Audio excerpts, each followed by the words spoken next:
This is a Momentum Media production. The SMSF Adviser Show. Your expert insights into the biggest themes shaping the SMSF advice industry.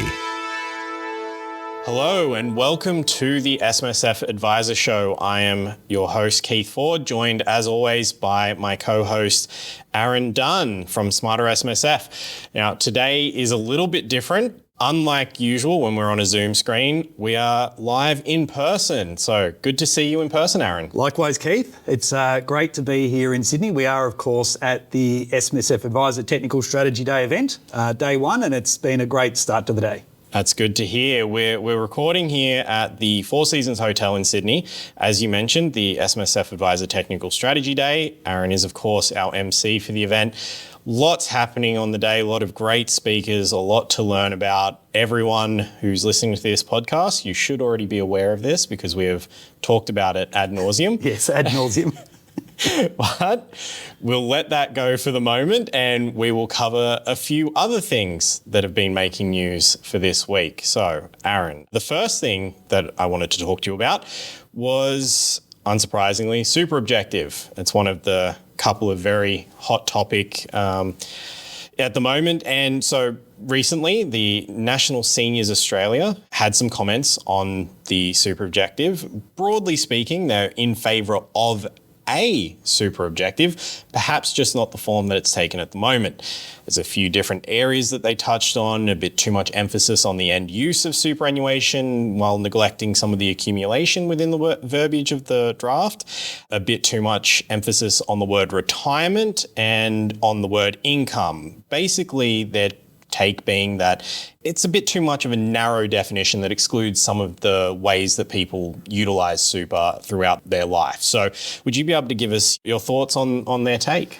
Yeah, so I think there's a couple of things that stand out for me with this is one, the feedback that the National Seniors Association are kind of referring to is that it looks really linear and the legislation doesn't really have a very linear approach, in particular as we get older now. You know, we've got accumulation and retirement actually working together, the ability to contribute to age 75, but you can retire at, preservation age. So, almost at sort of 60, it's sort of been creeping up. So from that point of view, we want to ensure that we can remain fairly fluid. But as they rightly said, well, is this covering off the accumulation phase? In my view, I think the reality is this is a much greater issue for government at retirement simply because we have such a huge shift that we're seeing within the baby boomer generation that we need a greater focus on that from a policy point of view, that we're not working through to age 65 and then taking a lump sum and so forth. And the objective talks about that. They're not trying to define a way in which people will work or decide to take benefits in retirement, but the whole requirement of compulsory super and stuff is to, in essence, build up enough of an asset base that you can live off at a later stage of life. So I get what they're saying about, is it too narrow because it's about retirement? I mean, sole purpose tests and stuff is all about retirement too. It's kind of that it's there for retirement and for the benefit of beneficiaries in the event of death and TPD and the like. So I do get it. I think some of the other issues that have been raised, in my view, are probably a little bit more relevant, but I get what they're trying to say. Yeah, and with what you noted with the high amount of baby boomers that are kind of transitioning across into retirement, either having done so already or about to, if the government's focused on something like that, would that then, once that's passed, this is still enshrined in law, is there any kind of problems down the road that they're, kicking the can to?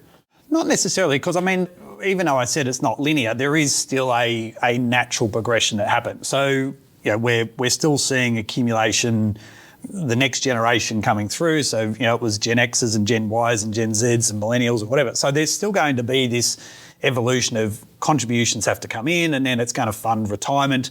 The ultimate goal here is that there's going to be less reliance off government support, which is why I think from the original definition or objective, I should say, that we saw rather than age pension as a concept, it's moved to government support because there are other mechanisms that the government might provide. Right. So to me, it's those sorts of things that I think become more relevant rather than going, well, do we need this kind of wholly defined approach? Remembering that this objective is really just about a policy setting point of view. It's not replacing best financial interest duties, it's not replacing sole purpose, it's not replacing any of the covenants and stuff that sit within the existing superannuation laws. So to me, I think that setting is probably right and is current for the time. And I think that time will carry on for a much longer period than probably I'll be alive for before they would need to, kind of explore it in any great structural sense. There might be tinkering of the edges in the future, but I think structurally the setting sounds about right. Yeah, they mentioned those, the neatly divided periods of work and retirement and things that you touched on there as well. And I think from their point of view, what I read from it was just that they're worried about those edge cases and more of those edge cases coming up. But whether that's actually going to be excluded from anything is... Yeah. If you're going to build to 100%, it's never going to... You're never, ever going to get a policy setting right. Yeah. So, you want to build for the majority and then move through and hopefully deal with those outliers if you can, and as and when they would be required, trying to encapsulate everyone, which is almost the impossible task. And maybe to some extent why we don't get there in some of these sort of policy intents in the first place. Yeah, perfect being the enemy of the good. Yeah, correct. You can't fit a square peg in a round hole, can you? Absolutely. Speaking of square pegs and round holes, something that many believe is falling under that capacity, Division 296. I've got my nomenclature down now. Yes. The $3 million super legislation. Recently, Daniel Butler, Director of DBA Lawyers, we reported on this in SMSF Adviser, essentially raising the issue of disability insurance within superannuation and the way that it's treated. So the idea is that under the proposed legislation, total permanent disability, TPD, would be excluded in the first year as part of their total superannuation balance. It wouldn't be subject to the extra 15%, but then after that, you would get tax on any earnings from the proceeds of that TPD, including the unrealised gains, along with anything else within your super. Whereas a structured settlement, you're out of the extra 15% forever, basically. Yep. So it's a little bit more on the inconsistent application of rules, which is something we've talked about a lot. Yeah, and this gets caught up in the TSB calculations and stuff as well. But ultimately, what we have within the legislation and what is being proposed is that if you have a policy inside of superannuation where someone becomes totally and permanently disabled, that policy obviously gets caught in the earnings calculation. There is an adjustment for year one, but ultimately, once we get beyond that year one, the fact that you had that policy get created or is paid from within inside superannuation, that only exemption applies for year one, and then everything thereafter will get incorporated into that $3 million calculation. If you had a circumstance where that injury occurred and that payment was paid outside of superannuation and there was a structured settlement contribution made into superannuation, well, then there is a permanent exemption in respect to that payment, and therefore no one would ever get caught in respect to this additional tax that's being applied under Division 296. So it sounds an unfair and unequal outcome. And so this is obviously being brought back to Treasury, and we know the consultation is closing this week.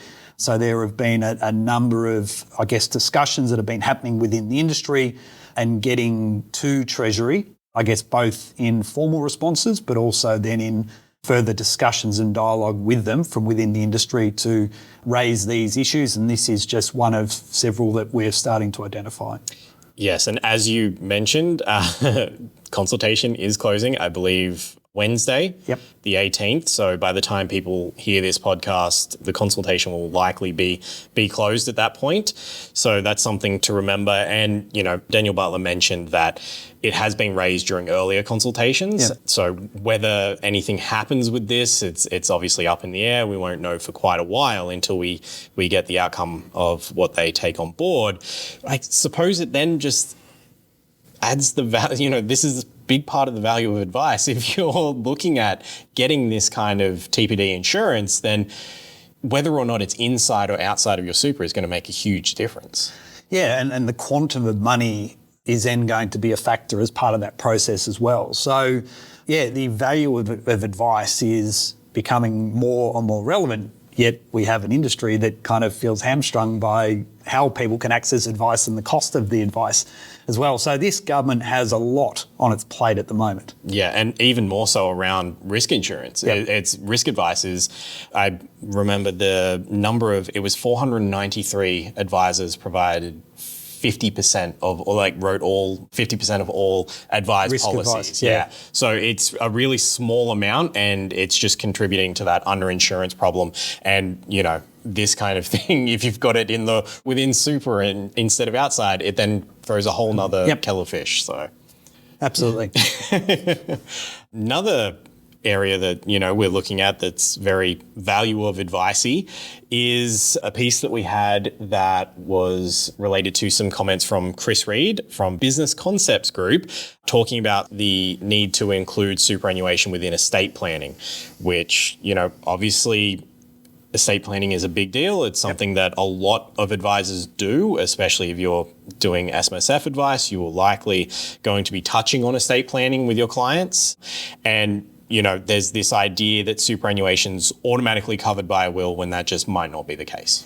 Yeah, and this overlays so many areas. I mean, it's the two things certain in life, death and taxes. And, so we're seeing the government introduce more tax, and therefore we need to make sure we cover off all these issues in respect to the death of a member. And yeah, it is surprising how many people out there still have that belief that their superannuation is owned by them, and the fact that therefore it would be covered under their estate or their will, and the nuances that now exist within the SMSF sector around how death benefits are dealt with and how easily they become contestable because of the quantums of money involved and the second or third or fourth spouse or someone that might be involved in that process. So making sure all of the ducks are lined up, making sure that the documentation that supports that is in play, and ultimately there is a range of professionals that need to come together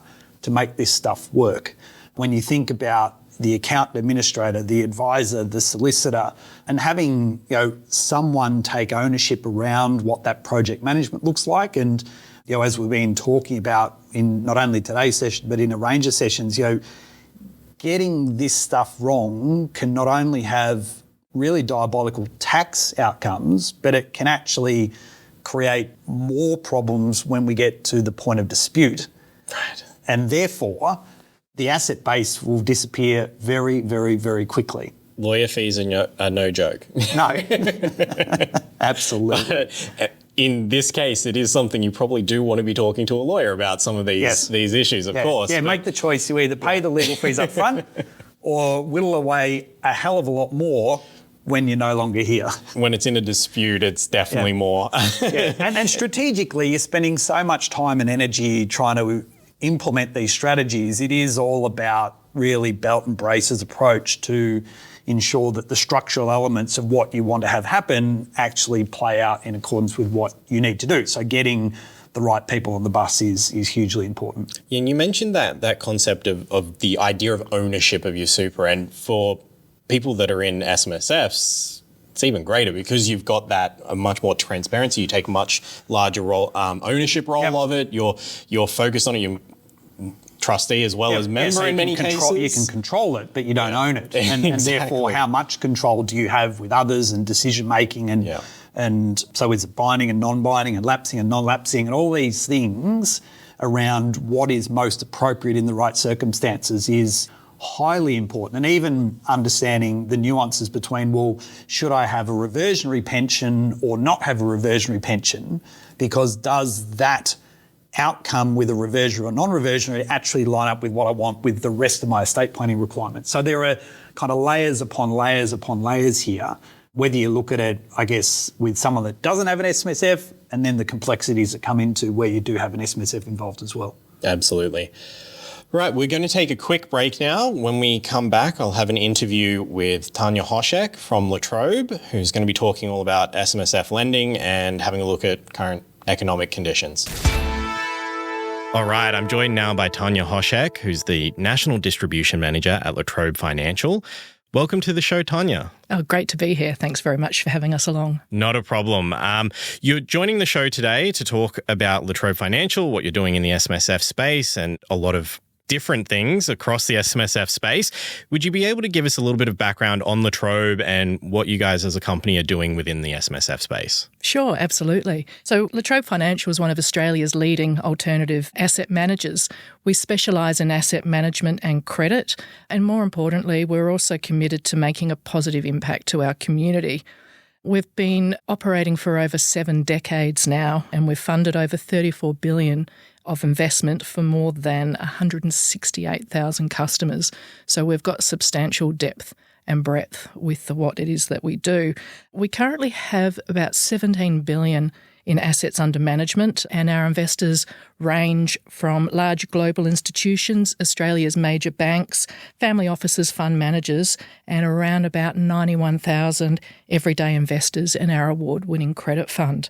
We've got the most diversified funding program of all non-banks operating in Australia, and it is comprised of a combination of bank term investment mandates, warehouses, and a $9.6 billion retail credit fund, also including public RMBS capital markets funding with capacity to fund in excess of 12 months of originations at any point in time.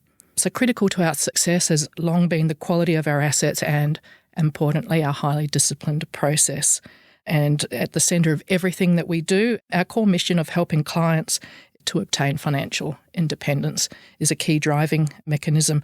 And it's also our strong conviction that home ownership is the foundation of financial security, and we've built over our 7 decades in operation a deep reservoir of trust with our investors and have genuine conviction in the resilience of our strategies throughout all market cycles. Yes, it is something we like to get a bit of a background on the companies on the show so that people are aware of them. Trobe, most of the audience, I think, will have either worked with Trobe at some point or at least have some kind of familiarity. As you say, over 7 decades, it's a long time. So over that 7 decades, you've built the brand, got a big business, great stuff across all sorts of different areas. You mentioned a few things there about lending in the SMSF market. Would you be able to give us a little bit of an understanding of how that's sitting at the moment and what things are going on in the market? Yeah, sure. So, most of our listeners, particularly those that do self-managed super fund lending, will be well aware that banks themselves, because of different capital requirements, have exited in sort of large amounts from providing lending in that market. And it's certainly an area that we've well and truly stepped into from a Trobe perspective. But as an overall market opportunity, activity in the market is being driven by growth in the non-bank centre, with also a lot of incentives to reposition portfolios as the economy is slowing down a little bit, and brokers are also looking to diversify away from an over-reliance of residential mortgages. So there's a big combination out there between self-managed super fund investors that are lending for not just residential now, but also looking at other opportunities in the property market. So APRA stats are showing that the current rate of return on assets for all Australian superannuation entities was down around about 6.4% as global growth weakened over the year. But importantly, with that, people feel that they've got a lot more control over their super when it's inside a self-managed superannuation fund. And of course, that's one thing when there's uncertainty in the market. If you can create some certainty in what you're doing, that certainly helps at an individual level. Interestingly, the average asset size of a self-managed super fund, which I'm sure you're probably well and truly on top of, was $1.47 million in financial year 21 compared to $1.17 million in financial year 17. And those are some stats from the ATO. And one of the other interesting things that came out of the ATO reporting is that younger people are starting to get into the SMSF arena now, and data is showing around about 13.5% of self-managed super fund investors are now under the age of 45. So that sort of traditional older age demographic in self-managed super funds is certainly changing. It's definitely been something that has been a talking point of recent times. There's been research that's come out furthering that, of the age going lower. And you mentioned that control within SMSFs being such a big part of it. And it comes up a lot, both within the SMSF Adviser site, on the podcast, with guests. A lot of people, they talk about that control. And so how do you think that control is moving to that younger demographic? Like, is there a reason that you're seeing why that control idea is more attractive to the younger investors? Well, I think as superannuation balances grow, and you're also talking about that under 45 demographic, they're typically not as high in balances as some of the older self-managed super fund owners or older the age demographic are in total balance. So what they're looking to do is get control over their assets by being really purposeful with how they're positioned, rather than just leaving it up to a industry fund or a retail fund to allocate their assets. It also means inside that superannuation fund you can be more purposeful, particularly around being able to leverage up potentially, which can help boost overall returns and also balances by the time they do go into retirement. Yeah, it's certainly a lot more control. Probably a lot of people that are interested in ESG factors, they can take a tighter control on that kind of thing than just putting it in whatever the ESG fund is in their super fund, and it could be completely different to what they see ESG as. There's all sorts of different levers that they pull there. You did mention the Trobe Australian Credit Fund. You've mentioned it a couple of times. I think you said 9.6 billion. So just a nice small fund, quite large. Would you be able to give us a bit of context around the credit fund and how La Trobe's seen SMSFs investing at the moment? So we've got, on the two different sides, of course, so you've got the lending side where we're lending to self-managed super funds, but we also do have the credit side. Now, with the asset management side of our business and the Australian Credit Fund, it's been going for over 20 years now. And it's also been one of our key points of differentiations for non-bank lenders is that we've got this other funding source, if you like, for our lending. So we've typically got three buckets, which is institutional, capital markets, as well as, of course, our credit fund, which gives us a lot more flexibility in how we manage the funding of our loans.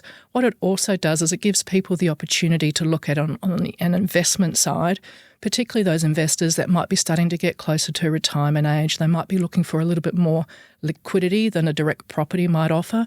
This enables them to get exposure to the property market, but in a far more liquid option than owning physical bricks and mortar. It's been a very well-run fund, and we're very, very conscious of making sure that we're very prudent stewards of clients' investments. I'm sure that's something that many investors like to hear. And so looking a bit deeper into the credit fund, how do you build that portfolio out and within the diversification within the fund?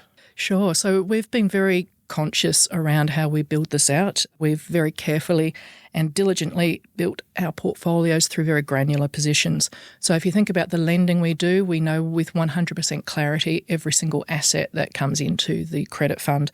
They're diversified not just by loan type, so self-managed super funds or sole trader type lending. They're also diversified through loan type, location, loan size, and borrower type, amongst others. So our 12-month term account, which is our flagship account, that holds around about 7.5 billion out of the 9.6 billion total size of the Australian Credit Fund, has over 10,000 loans sitting underlying that portfolio. And again, that's diversified by sector, located all around Australia, but predominantly capital cities, because of course you've got supply-demand factors happening in capital cities that don't typically get replicated in some regional areas. So we're very conscious and very purposeful about the positions that we do hold. And the loan size is also around an average of 723,000. And with an LVR sitting currently in that 12-month term account of 63.7%. So again, exceptionally conservative settings to ensure that we've got a lot of levers that we can pull should we need to. Yeah, certainly not just lending to people who are borrowing a large amount of the actual capital. They've got that deposit, they've got the basis there. And so that, I'm sure, helps with the diversification. As you mentioned, the sector, the region, a lot of diversification there. More broadly, what are you seeing in the residential property market? So it's been an interesting period of time. So when you go back to the post-COVID period, what you saw was some significant increases in property prices, circa sort of 25%. Now, post having 10 successive interest rate increases, which has got us back to a 5% interest rate. What we saw when those interest rates first started increasing is we actually saw a bit of a fall in overall property prices. And in actual fact, some economic forecasters were talking about falls of a magnitude of around about 20% potentially, particularly in some capital cities that had seen some incredible increases in just that post-COVID period. Thankfully, that didn't really eventuate. We did see some falls, but what we've seen is we sort of hit the floor and we've actually gone back up to a more positive outlook. So month on month, particularly in the major capital cities, we're actually seeing positive growth come through. So those 20% decreases that were forecast have not eventuated. Part of that is because of the dynamics that's happening at the moment, the supply-demand dynamics. So the volume of stock on market is still not anywhere close to typical 5-year averages. Spring selling has started boosting some supply, but there's so much demand out there that the supply is still not keeping up with demand. And part of that is some dynamics. So you've got currently a large undersupply of dwellings, and in actual fact there's some stats coming through around the fact that we're about 50,000 dwellings short for the next couple of years. Part of that is the demand issues. So we're also looking at some downsizes. So people are going into smaller dwellings, not as many people in each dwelling. Plus, of course, we've got the net immigration coming through as well, boosting need or demand for housing. But the endemic thing has been an undersupply being built for a number of years now. And that's going to take a while to work through. So it's actually created a floor in those price falls. And that's why we're starting to see that prices are starting to go back up again. Yeah, it would obviously, if there's not enough houses, then there's only so far the prices are going to fall because there's going to be people wanting housing. Makes a lot of sense there. There has obviously been a lot of talk about increase of the supply of housing, particularly in the range of affordable housing. That's something that a lot of governments are trying to deal with this issue, which I'm sure at some point could affect that floor. But obviously, you've mentioned a few things around the market and the different cycles that we've in. Obviously, the recent period has been very high profile, very evident levers that have been acting on the market with the inflation, with high inflation and the low supply, as you mentioned. So how do you see the economy shaping up at the moment, and what role does the mortgages data that you're seeing play into this? So we're calling it walking the narrow path, if you like. And what we're seeing at the moment is whilst we've got such full employment, so unemployment is still got a 3 at the front of it. And typically pre-COVID, you were looking at a 5 to a 6, which is perfectly normal. So you could argue that anyone that wants a job has got a job at the moment. And what that's also doing is ensuring that with these interest rate increases that we've seen, whilst of course there are some pockets of severe stress, in generalisation and in total, people are coping okay.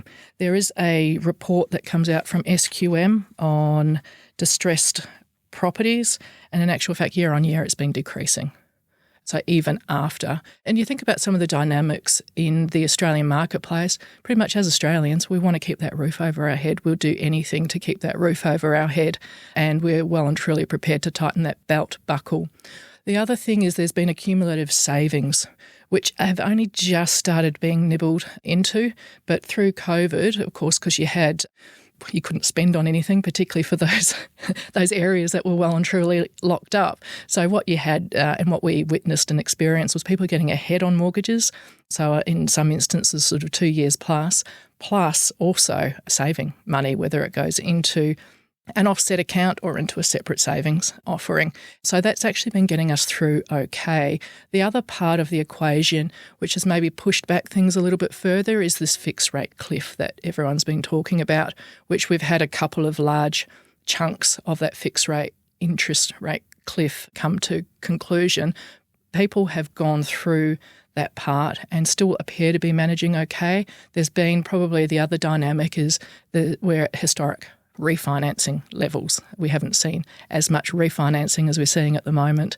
So again, people are asking the question of their provider and making sure that they're doing everything they can to reduce the overall outgoings and also to tighten their belts. So we seem to be managing through this narrow path okay. Which is good to hear, of course. No one wants anyone to be losing their houses and struggling with those repayments and keeping on top of their mortgage. As you mentioned, that cliff that it's been talked about since basically inflation and interest rates started going up, everyone's been talking about the cliff. And I think it seems to me, and I don't have any data on this, but it seems to me as though people were so aware that the cliff was coming that people that were about to fall off that cliff had kind of planned ahead and maybe gotten used to that reduced level of discretionary income that they would have. Absolutely.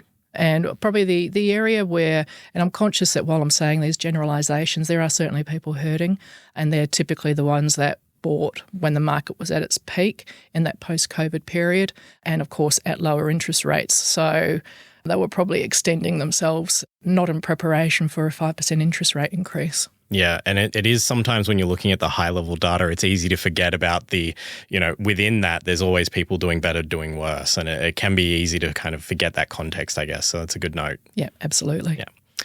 All right, well, that's all that I've got for you today. I really appreciate you coming on the show and making a bit of time for us. No, it's been great to be here. Thanks for having us along. Thanks a lot. All right, back now with Aaron again at the Four Seasons here at the SMSF Technical Strategy Day. We're going to just give a little bit of a wrap up. What did you find most interesting from the week? I think this Div 296 stuff, given that we've had a very short period of consultation, a lot of people have been really sort of head down, bum up, trying to work through these items. And I even heard Craig Day in his presentation today start to raise some issues and what we need to be contemplating. So I think Dan Butler's comments around the inconsistencies in outcomes in essence, a similar sort of payment, but the outcome is very different in a policy that matures in, or the outcome of that policy occurs inside of super versus outside of super, and the impact that has under that Div 296 is something that we need addressed, and this hopefully we get the year of government and Treasury to look at those to make the necessary adjustment. Whether we do or not, well, we'll just need to wait and see. I have a feeling Div 296 is going to be the answer to what happened this week for quite a while to come. I'm sure at one stage you're just not going to put anything in there for me, so I can't choose that. But that's it. The reality is up until a few weeks ago, we were commenting on the fact that, well, we're waiting on Div 296, and now you won't hear me stop talking about it. I was going to say maybe, next week we'll try and avoid Div 296, but with the consultation ending on Wednesday, we're likely to start getting some of the submissions be made available. So whether through Treasury itself or from specific organisations. Bodies and stuff, absolutely. So we'll see those start to come through. So, hope no one's sick of Div 296 yet. Yeah, absolutely. Well, of course, we have the upcoming SMSF Awards. We do. So on the 1st of November, we will have the live virtual event for that. So anyone who is a nominee who would like to find out, or anyone who just wants to have a look along and see who wins, that's what we can be doing. And of course, we'll have another SMSF Adviser Technical Strategy Day in Melbourne next week on the 25th of October.